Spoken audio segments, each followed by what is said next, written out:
సభాధ్యక్షులు గౌరవనీయులు మన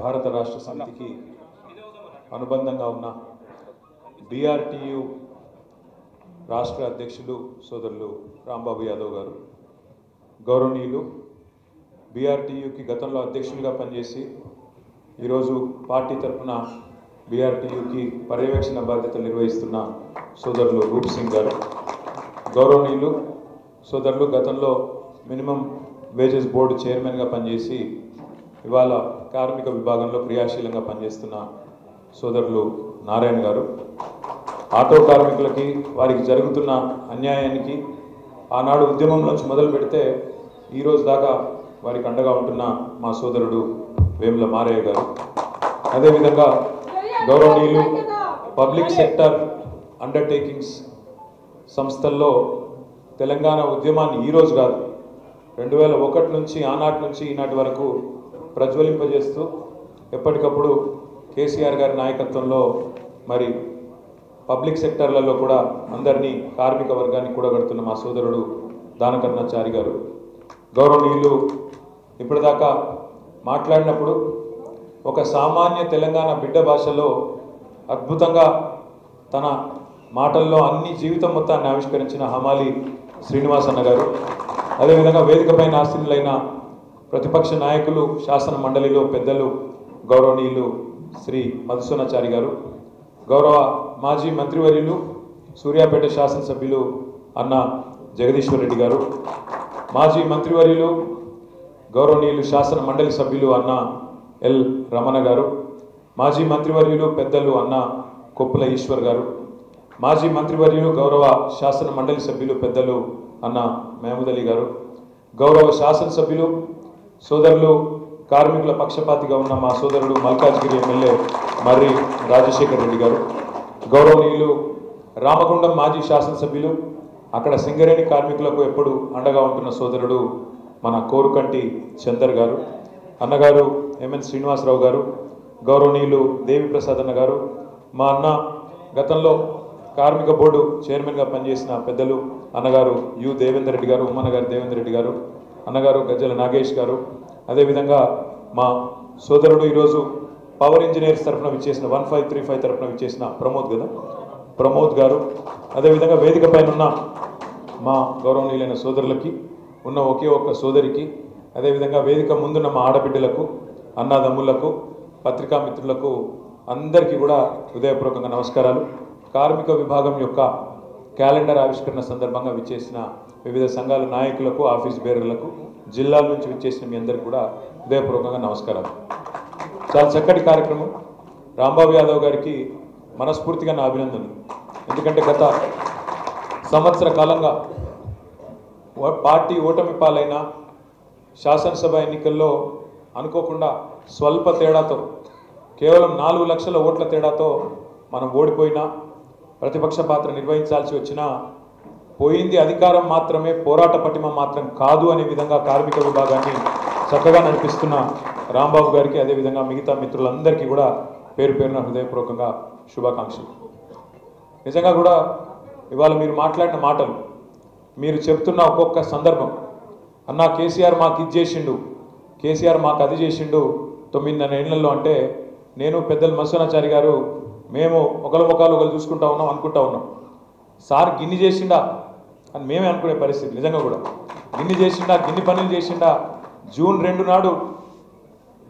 నాడు అధికారంలోకి వస్తే జూన్ 21 నాడే హమాలీలను పిలిచిన ముఖ్యమంత్రి, మొదటి 15 రోజుల్లో హమాలీలను పిలిచిన ముఖ్యమంత్రి భారతదేశంలో ఎవరైనా ఉన్నారా అని మాది మేమే అనుకుంటా ఉన్నాం. ఎందుకంటే 5 ఏళ్ళు ముఖ్యమంత్రి పదవి చేసినా అసలు వాళ్ళ సమస్యలు ఏందో తెలుసుకోకుండా ఉన్న వాళ్ళు చాలా మంది ఉండొచ్చు. హమాలీలు ఉన్నారని, వాళ్ళకి సమస్యలు ఉన్నాయని, వాళ్ళు కార్మికులు మన కోసమే ఇవాళ రాష్ట్ర అభివృద్ధి కోసం, రాష్ట్ర బాగు కోసం కష్టపడుతున్న వాళ్ళు, చెమట చిందిస్తున్న వాళ్ళు అనే సోయి లేకుండా ఉన్న ముఖ్యమంత్రులు చాలామంది ఉండొచ్చు దేశంలో. కానీ మొదటి 15 రోజుల్లో పిలుచుకొని మాట్లాడిన ముఖ్యమంత్రి, అదేవిధంగా 8 రూపాయలు ఉన్నదాన్ని ఆయన దిగిపోయే నాటికి 26 రూపాయలు చేసిన ముఖ్యమంత్రి అని చెప్తుంటే చాలా సంబరపడ్డాం. అట్లాగే సందర్భాలు తలుచుకుంటే ఎన్నో గుర్తొస్తాయి. కష్టం వచ్చినప్పుడే నాయకుడు విలువ తెలుస్తుంది. ఏదైనా కష్టకాలం వచ్చినప్పుడే నాయకత్వ పటిమ, నాయకత్వం విలువ, నాయకత్వ లక్షణాలు తెలుస్తాయి. కరోనా వచ్చింది. కరోనా వస్తే మీకు యాదుకుండాలి, క్రికెట్ మ్యాచ్కి ఎంతమంది అయితే టీవీలో ముంగట కూర్చుంటారో కేసీఆర్ ప్రెస్ మీట్కి అట్లా కూర్చుంటారు మొత్తం టీవీలో ముంగట. సార్ ఎప్పుడు మాట్లాడతాడు, ఏం చెప్తాడు వినాలే, ధైర్యం వస్తుంది సార్ మాట వింటే, నేను చెప్పేది కరెక్టా కాదా అని చెప్పి టీవీలో ముందు కూర్చుందరు. ఇంట్లో పెద్దవాళ్ళు చిన్నపిల్లలు మనోళ్ళే కాదు, ఆంధ్ర రాష్ట్రంలో కూడా నాకు చాలామంది ఫ్రెండ్స్ చెప్తుండే, ఆంధ్రప్రదేశ్లో కూడా కేసీఆర్ గారి మాట వినాలే, ఏం చెప్తాడో చూడాలి. ఎందుకు చెప్తున్నా కరోనా కాలం గురించి అంటే, కరోనా అప్పుడే మాకు కూడా ఒక విషయం తెలిసింది. కరోనా అప్పుడే లెక్కలు తీస్తున్నాం. ఎందుకంటే నాకు గుర్తున్నారు, మున్సిపల్ మంత్రి మేము నాకేమనిపించిందంటే కరోనా వచ్చినప్పుడు రాష్ట్రం అంతానేమో ఎక్కడోళ్ళు అక్కడ ఇళ్ళల్లో ఉంటున్నారు, పారిపోతున్నారు, లేదా మా ఊరికి వెళ్ళిపోతాం, ఇక్కడ మాకు చిన్న చిన్న అరలలో ఉండస్తలేదు, ఒకళ్ళకి అంటుతుంది పోతామని చెప్పి ఎక్కడోళ్ళు అక్కడ వెళ్ళిపోతాం. ఇక ఇక్కడ హైదరాబాదులో మీకు తెలుసు పెద్ద పెద్ద బిల్డింగులు, ఆకాశాన్ని అంటే బిల్డింగులు, ఇక్కడ పడే రోడ్లు, ఇట్లా పనిచేసే కార్మికులు ఉంటారు. ఇటుక బట్టీలలో కానీ, క్రషర్ల కాడ కానీ, లేదా కాంట్రాక్టర్ల కాడ కానీ, నిర్మాణ రంగంలో కానీ పనిచేసే కార్మికులు ఉంటారు. రాష్ట్రం అంతానేమో ఎక్కడోళ్ళు అక్కడ మేము రైలు ఎక్కిపోతాం, బస్సు ఎక్కిపోతాం, నడుచుకుంటూ పోతాం అవసరమైతే, కానీ ఇక్కడ మాత్రం ఉండమని చెప్పి అందరూ పారిపోయే పరిస్థితి. అప్పుడు కేసీఆర్ గారు పిలిచి మాకు చెప్పింది, మన రాష్ట్రంలో దాదాపు 35 లక్షల మంది, ఒకరు కాదు ఇద్దరు కాదు, 35 లక్షల మంది కార్మికులు దేశంలోని వివిధ ప్రాంతాలకు వెళ్ళి వచ్చి ఇక్కడ పనిచేస్తున్న వాళ్ళు ఉన్నారు. ఇప్పుడు మీరు ఏదైనా నిర్మాణ రంగం సైట్ కట్టుకోండి, ఏదైనా బిల్డింగ్ కట్టి కట్టుకోండి, ఆడ చెక్క కొట్టేటోళ్ళు, కార్పెంటర్ పని చేసేటోళ్ళు, ప్లంబింగ్ చేసేటోళ్ళు, సెంటరింగ్ చేసేటోళ్ళు, ఆడ మిగతా పనులు చేసేటోళ్ళు దాదాపు 80-90% మంది బయట వాళ్ళు ఉన్నారు. ఇక రాజస్థాన్ వాళ్ళు ఉంటారు, బీహార్ వాళ్ళు ఉంటారు, జార్ఖండ్ వాళ్ళు ఉంటారు, ఆఖరికి వరి నాట్లకు పత్తులేరుతందుకు కూడా కూలీలు ఇవ్వాలి. రేపు జార్ఖండ్కి వెళ్ళి, బీహార్కి వెళ్ళి, బెంగాల్కి వెళ్ళి కూడా వచ్చే పరిస్థితి, ఒడిశాకి వెళ్ళి వచ్చే పరిస్థితి ఉన్నది. ఇటుక బట్టలు కట్టుకోతే ఇటుక బట్టల కార్మికులు కూడా ఒరిస్సా వాళ్ళు చాలా మంది ఉంటారు. నువ్వు ఇక్కడ ఏదన్నా హోటల్కి పోతే అలా సప్లై చేసే పిల్లగాళ్ళు కార్మికులు ఎవరైతే ఉంటారో ఎక్కువ మేరకు ఒడిస్సా, జార్ఖండ్ ఆ ప్రాంత పిల్లలు ఎక్కువ ఉన్నారు. ఇట్లా మొత్తం లెక్కలు తీసినాం, 35 లక్షల మంది వెళ్ళింది. ఒక మనిషి, ఒక ముఖ్యమంత్రికి నా రాష్ట్రం వాళ్ళు కాదు, నాకు ఓట్లు వేసేటోళ్ళు కాదని తెలుసు ఆయన. నా రాష్ట్రం వాళ్ళు కాదు, నాకు ఓట్లు వేసేటోళ్ళు కాదని తెలుసు. కానీ మనసున్న ముఖ్యమంత్రి కాబట్టి, కార్మిక పక్షపాతి కాబట్టి ఆ రోజు కేసీఆర్ గారు ఒక మాట అన్నారు, మీకు యాదుకుండాలి, టీవీలలో ఉంటే చూడొచ్చు. ఏమన్నాడు ఆ రోజు? వీళ్ళు కార్మికులు కాదు, మా రాష్ట్ర డెవలప్మెంట్లో భాగస్వాములు, పార్ట్నర్స్ అన్న ఒకే ఒక్క ముఖ్యమంత్రి కేసీఆర్. అంటే కార్మికుల గురించి నాయకుడికి ఉండే సోయి, ఆలోచన, మీ కష్టం గురించి ఆయన గుండెల్లో ఉండే ఆర్తి, ప్రేమ, అది ఉంటే నిర్ణయాలు అవుతాయి. సీనన్న చెప్పినట్టు, మనోళ్ళు చెప్పినట్టు అవుతాయి. ఎప్పుడైతాయి? కార్మికుడు కష్టం తెలిసినోడైతే అవుతాయి. మీ డెవలప్మెంట్లో, ఈ రాష్ట్ర డెవలప్మెంట్లో మీరు ఓటర్లు కాకపోవచ్చు, ఇక్కడ నీకు ఓట్లు లేకపోవచ్చు, నీకు రేషన్ కార్డు లేకపోవచ్చు, కానీ నువ్వు మా రాష్ట్ర డెవలప్మెంట్లో పార్ట్నర్ కాబట్టి నీకు నేను 1000 రూపాయలు జేబులో పెట్టి, భోజనం పెట్టి, టికెట్ ఫ్రీగా ఇచ్చి, రైళ్లు నేను పెట్టి నీ ఇంటికాడ దింపొస్తా అని చెప్పిన ఒకే ఒక్క ముఖ్యమంత్రి భారతదేశంలో కేసీఆర్. ఒక గది కేసీఆర్ నాయకత్వం అంటే, ఒక గది కేసీఆర్కు కార్మికుల పట్ల ఉన్న ప్రేమ అంటే.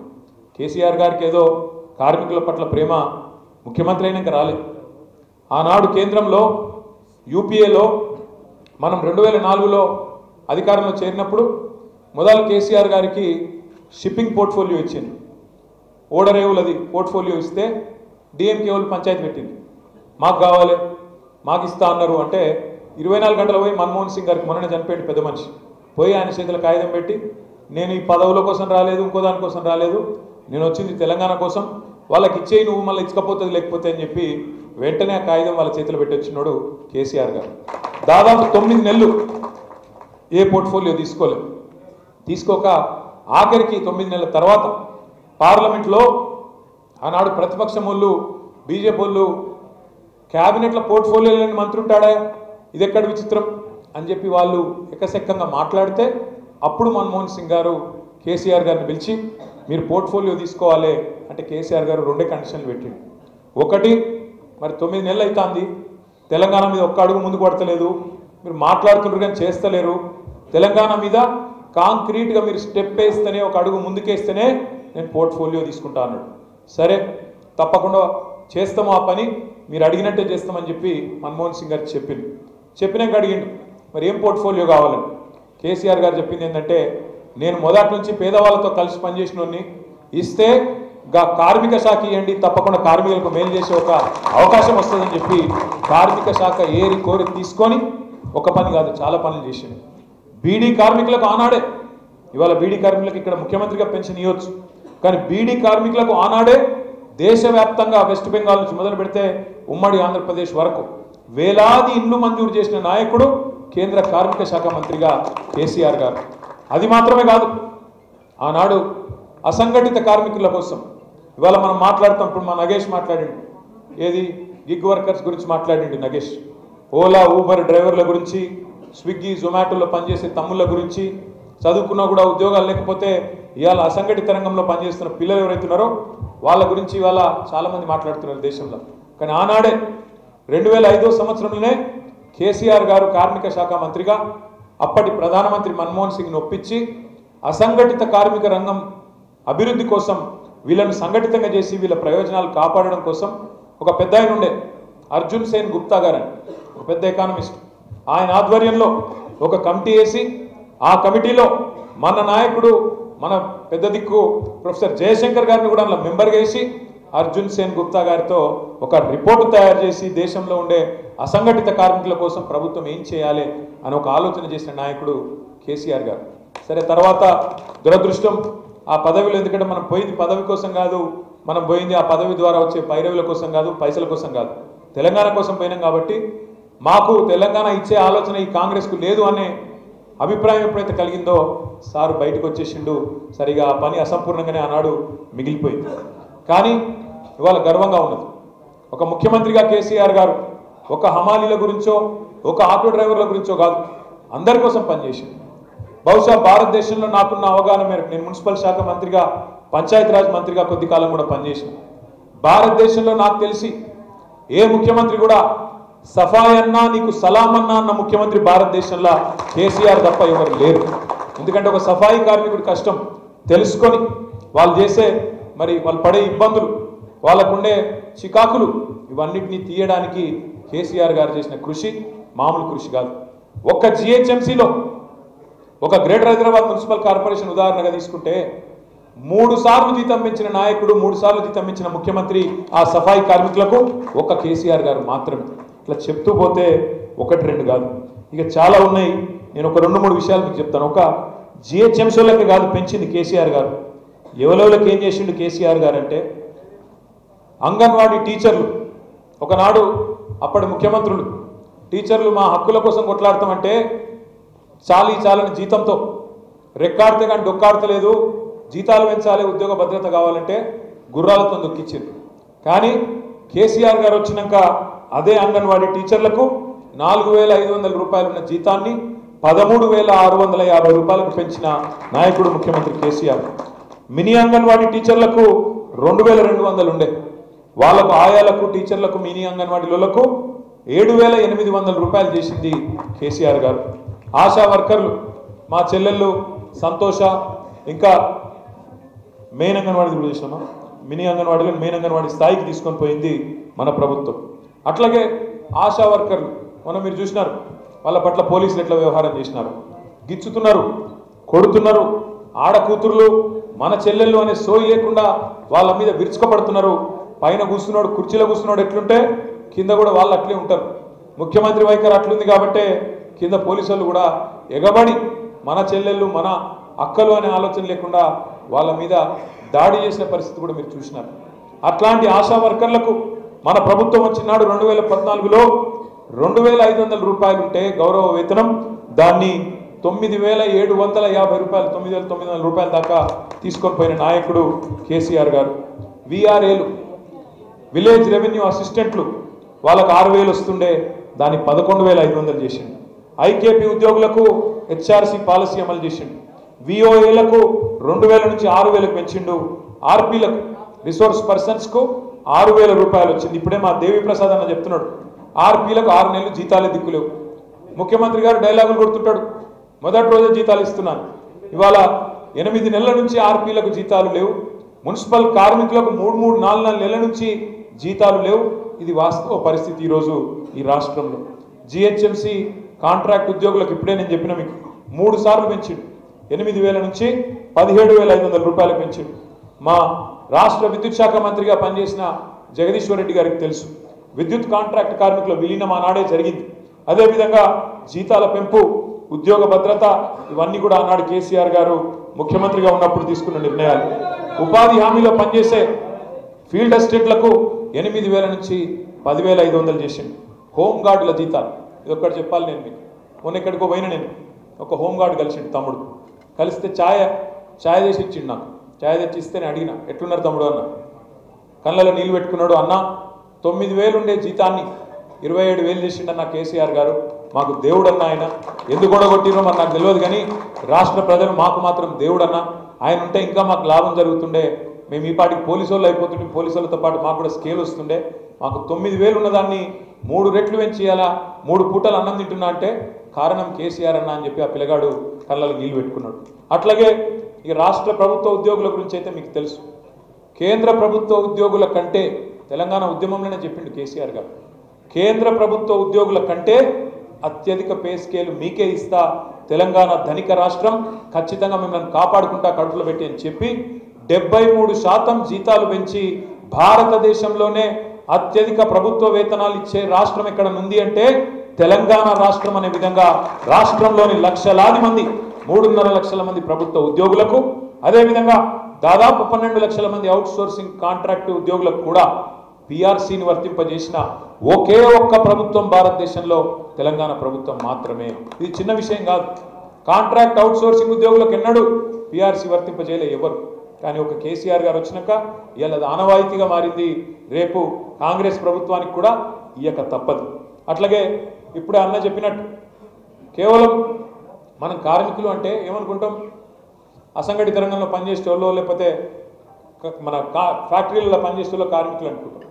కానీ కేసీఆర్ గారి ఆలోచన ఎట్లుంటుందంటే, గుళ్ళల్లో పనిచేసే అర్చకులు, మసీదులలో ఉండే ఇమాంలు, మౌజన్లు, వాళ్ళ బతుకు కూడా కార్మికుల బతికే కదా, వాళ్ళకు మాత్రం ఎక్కడున్నది ఉద్యోగ భద్రత, వాళ్ళకి ఎక్కడున్నది జీతం అని ఆలోచించి అటు అర్చకులకు, ఇటు ఇమాంలకు, మౌజన్లకు కూడా గౌరవ వేతనం ఇచ్చిన ఒకే ఒక్క నాయకుడు భారతదేశంలో కేసీఆర్. అట్లాగే బీడీ కార్మికులు, ఇక్కడ మా ఈ వేదిక మీద కూర్చున్న వాళ్ళు కానీ ముందున్న వాళ్ళు కానీ చాలామంది గతంలో సిఐటియులో, ఏఐఎస్ఎఫ్లో, దాని ఏమంటారు ఏఐటియుసిలో, రకరకాల కార్మిక సంఘాల్లో పనిచేసిన నాయకులు ఉండింటారు. మీకు తెలుసు, భారతదేశంలో కమ్యూనిస్టు ప్రభుత్వాలు కూడా కొన్ని ఉండే. త్రిపురలు ఉండే, బెంగాల్ ఉండే, ఇలా కేరళలో ఉన్నది, ఇంకా వేరే దగ్గరలో కూడా ఉండే. కానీ ఏ ప్రభుత్వం కూడా భారతదేశంలో కమ్యూనిస్టు ప్రభుత్వం కూడా బీడీ కార్మికులకు పెన్షన్లు ఇచ్చే ఆలోచన చేయలేదు. 4.5 లక్షల మంది బీడీ కార్మికురాళ్లకు, ఆడబిడ్డలకు, ఎందుకంటే బీడీలు చుట్టి వాళ్ళ ఆరోగ్యం ఖరాబ్ అవుతుంది ఇంట్లలో.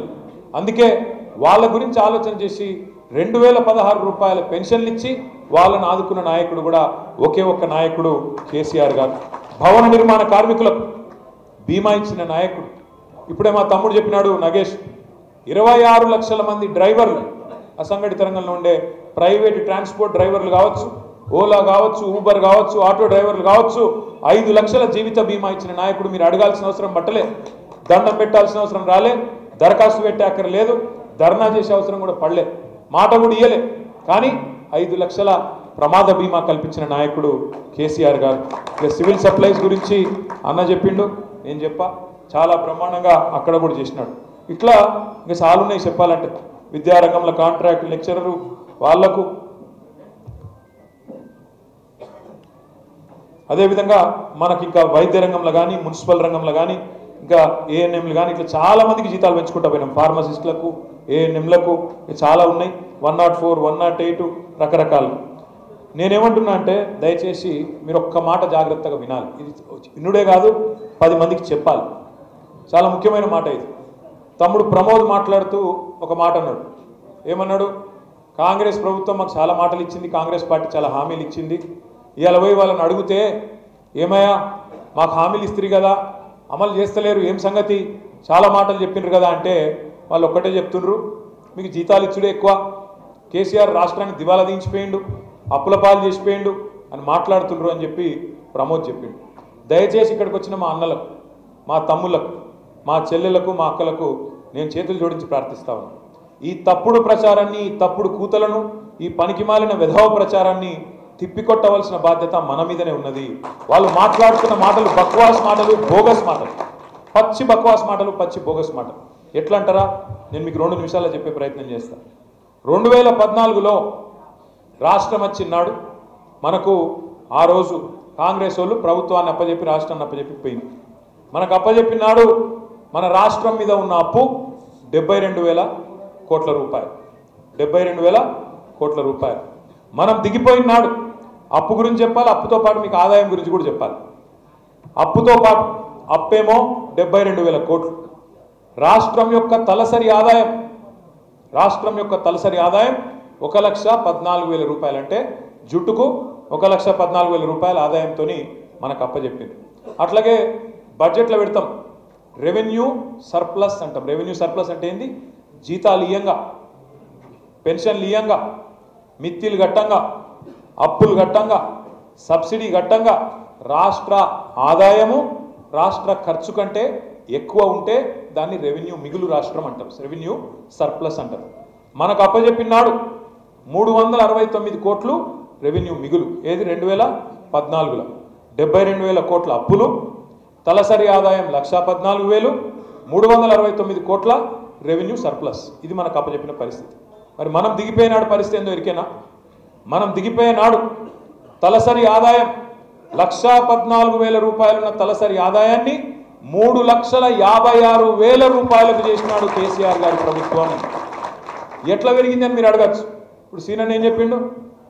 నాకు రాష్ట్రం వచ్చినాడు జూన్ 2014లో నాకు భూమి ఉన్నది 4 ఎకరాలు. దాని విలువ ఎంత ఉండే? ఆ రోజు ఎకరానికి 2 లక్షలు. కేసీఆర్ దిగిపోయినాడు ఎంత ఉంది? 1 కోటి రూపాయలు. ఎన్ని రెట్లు పెరిగింది? 50 రెట్లు పెరిగిందా? సరే, ఆయనకు గుట్ట పక్కకున్నాడు కాబట్టి 50 రెట్లు పెరిగింది. గుట్ట కొద్దిగా దూరం ఉన్నాడు కూడా 30 రెట్లు 20 రెట్లు అయితే పెరిగింది కదా. లక్షాధికారులు కోటీశ్వర్లు అయినరా కాలేదా? ఏమవుతుంది దాంతో? ఏమవుతుందంటే ఒక గొప్ప మాట చెప్పిండు శ్రీనివాస్ గారు. ఏం మాట్లాడిండు? నా బిడ్డ కోటీశ్వరరాలు అయ్యింది. ఏమవుతుంది అన్నట్టు దాంతో? ఏమవుతుంది అంటే ఒక భూమి విలువ పెరిగితే పిచ్చోళ్ళు చాలామంది ఏమనుకుంటారు అంటే భూమి అంటే రియల్ ఎస్టేట్ అనుకుంటారు. రియల్ ఎస్టేట్ కాదు. భూమితో ఉండేది ఏమిటిది అంటే 4 ఎకరాలు ఉంటే దబ్బన నాకు సడన్గా గుండెపోటు వచ్చి పీకిన అనుకున్నాను. ఎందుకంటే అందరం పుడతాం సస్తాం. డేట్ ఎప్పుడన్నా మన చేతులు లేదు కానీ అందరం పుడతాం పోతాం. నేను పుట్టుకమని పోయినా అనుకో, నాకేముంటుంది నా మనసులో? నా 4 ఎకరాల పొలం ఉన్నది, దానికి విలువ ఉన్నది. దబ్బన నాకేమన్నా అయినా నా బిడ్డ పెళ్లికి డోకా లేదు, నా కొడుకు ఏమైనా వ్యాపారం పెట్టుకుంటే డోకా లేదు, ఇల్లు కట్టుకుంటానంటే ఇబ్బంది లేదు. 1 ఎకరం పొలం అమ్మితే చాలు, మంచిగా బ్రహ్మాండంగా నా కుటుంబం మంచిగా ఉంటుంది అనే ధైర్యం ఒక మనిషికి ఆ ఆస్తి విలువ వల్ల ఉంటుంది. 2 లక్షలు ఉన్నది 1 కోటి రూపాయలు అయితే ఎన్ని రెట్లు పెరుగుతుంది దాని కాన్ఫిడెన్స్? ఎంత విశ్వాసం పెరుగుతుంది మనిషికి? పెరగదా? ఒక గది కేసీఆర్ ఏం చేసిండు అంటే ఒక గా పని చేసిండు. తలసరి ఆదాయం 1,14,000 రూపాయలు ఉన్నది, 1,14,000 రూపాయలు ఉన్నది 3,47,000 3,50,000 చేసిండు. అటెన్క రెండోది నేను అనేది మీరు గుర్తుపెట్టుకోండి, దయచేసి వినండి, దయచేసి గుర్తుపెట్టుకోండి. మనకు రాష్ట్రం కాంగ్రెస్ వాళ్ళు అప్పచెప్పినాడు 369 కోట్లు రెవెన్యూ మిగులు. మనం దిగిపోయినాడు 2023లో అన్ని జీతాలు ఇయ్యంగా, అన్ని రకాల పెన్షన్లు ఇయ్యంగా, అన్ని రకాల మిత్తిలు గట్టంగా, అన్ని రకాల అప్పులు గట్టంగా మనం ఏం చేసినాం? ఎందుకంటే రాష్ట్రం యొక్క బడ్జెట్ సైజ్ కూడా పెరుగుకుంటూ వచ్చింది. మొదటి సంవత్సరం బడ్జెట్ సైజ్ ఎంత? 60,000 కోట్లు. దిగిపోయినాడు బడ్జెట్ సైజ్ ఎంత? 3 లక్షల కోట్లు. 5 రెట్లు పెరిగింది. కాబట్టి ఏం చేసినాం మనం అన్నాడు? ఇగో రెవెన్యూ మిగులు మనం వచ్చినాడు 369 కోట్లుంటే మనం దిగిపోయేనాడు 5,944 కోట్ల రూపాయల మిగులుతోనే ఈ కాంగ్రెస్ వాళ్ళకి అప్పచెప్పింది. అంటే మనకిచ్చిన దానికి దగ్గర 20 రెట్లు ఎక్కువ రెవెన్యూ మిగులుతోని వాళ్ళకి అప్పచెప్పినాం. బడ్జెట్ 60,000 కోట్లతో అప్పచెప్తే 3 లక్షల కోట్ల బడ్జెట్ అప్పచెప్పినాం. రెవెన్యూ మిగులు 369 కోట్లతో అప్పచెప్తే 5,944 కోట్లతో అప్పచెప్పినాం. అదేవిధంగా తలసరి ఆదాయం 1,14,000తో అప్పచెప్తే 3,50,000తో ఈ సన్నాసులకు అప్పచెప్పినాం. నేను ఇంకొక మాట అడుగుతాం మిమ్మల్ని, మనకు మన పిల్లల తరానికి తేడా ఏందో ఎరికేనా? మన తరంలో, మా తండ్రుల తరంలో, మా పెద్దోళ్ళ తరంలో, మా చారంకుల్ తరంలో ఏముండే? ఒక మనిషి జీవితకాలం కోరిక ఏముంటుండే? నేను ఉద్యోగం ఎక్కినా లేకపోతే నేను ఒక పని ఎక్కినా, దిగిపోయే నాటికి, నేను రిటైర్మెంట్ అయ్యే నాటికో ఇల్లు ఉండాలి, ఇది కోరిక. ఏదో అప్పో సప్పో చేయాలి, కూడబెట్టుకోవాలి. మొత్తానికి నేను రిటైర్ అయ్యేసరికి నేను అద్దీంట్లో ఉండద్దు, కిరాయి ఇంట్లో ఉండద్దు, పోయి నా ఇంట్లో నేను చావాలి, ఇది కోరిక ఉంటుంది.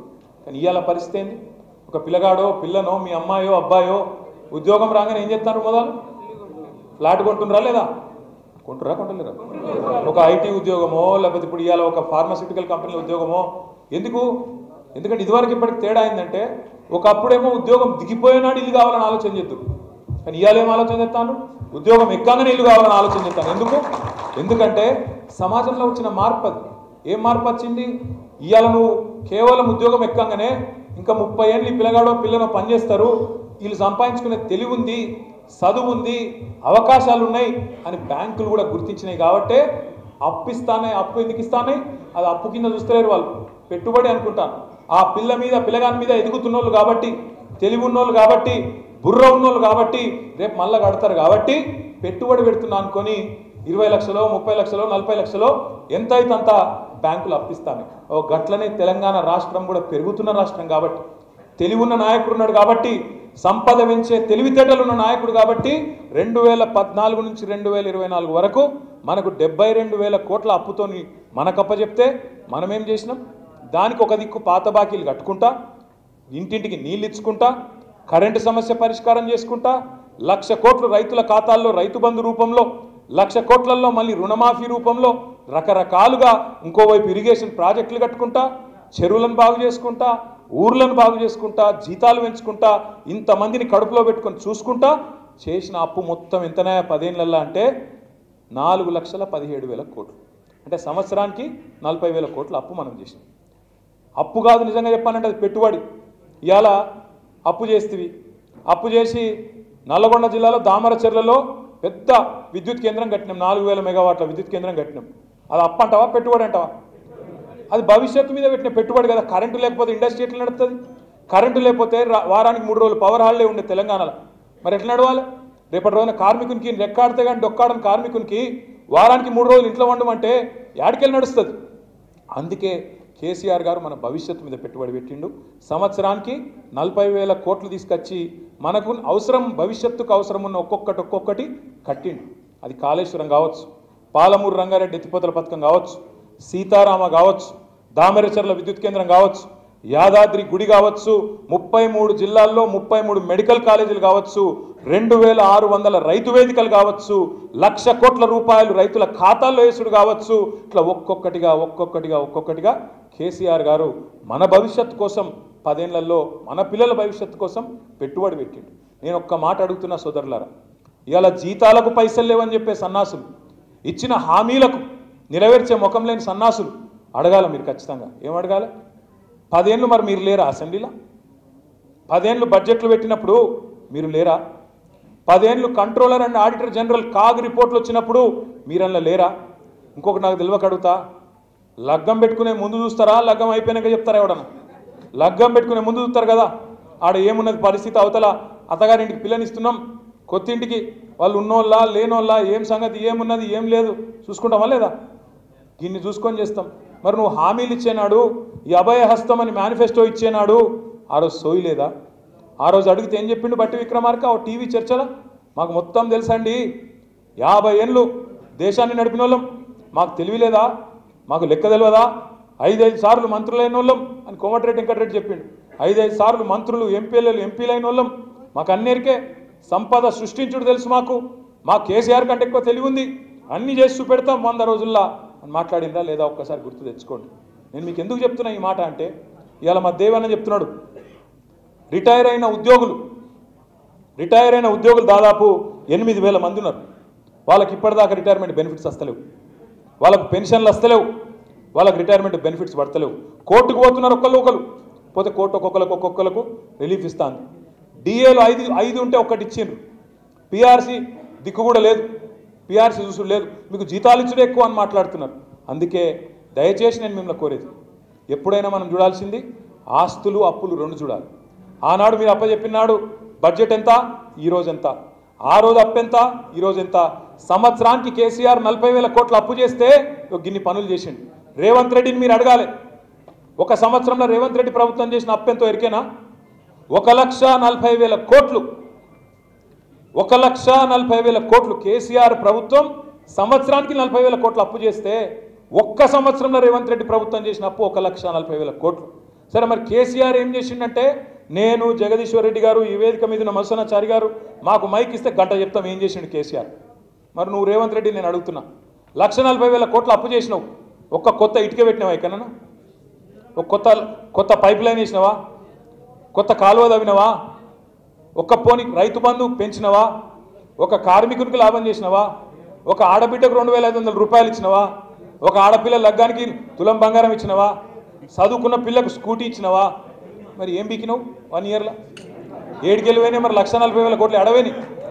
మనం అడగవలసింది గిది. కేసీఆర్ సంవత్సరానికి 40,000 కోట్లు అప్పు చేస్తే కరెంటు మంచిగా చేసిండు, సాగునీరు మంచిగా చేసిండు, రోడ్లు మంచిగా చేసిండు, తాగునీరు ఇచ్చిండు, బ్రహ్మాండంగా సంక్షేమం చేసిండు, కార్మికులను కర్షకులను అందరినీ మంచిగా చూసుకున్నాడు, ఆఖరి గుళ్ళను కూడా యాదగిరిగుట్ట లెక్క మంచిగా చేసిండు. నువ్వు మరి ఒక సంవత్సరంలో 1,40,000 కోట్లు అప్పు తెచ్చి ఏం చేసినవరా అయ్యా అంటే ఆయనకే తెలియదు. ఒకటి మాత్రం చేసిండు, ఒకటి మాత్రం నిజాయితీగా చేసిండు, ఢిల్లీకి మూటలు మాత్రం జోరుగా మోసిండు. 1,40,000 కోట్లు మనకు వస్తలేవు కానీ ఢిల్లీకి మాత్రం మంచిగా వేల కోట్ల రూపాయలు సంపుడు కుర్చీ కాపాడుకోవాలి కదా, ఆ పని చేస్తాడు.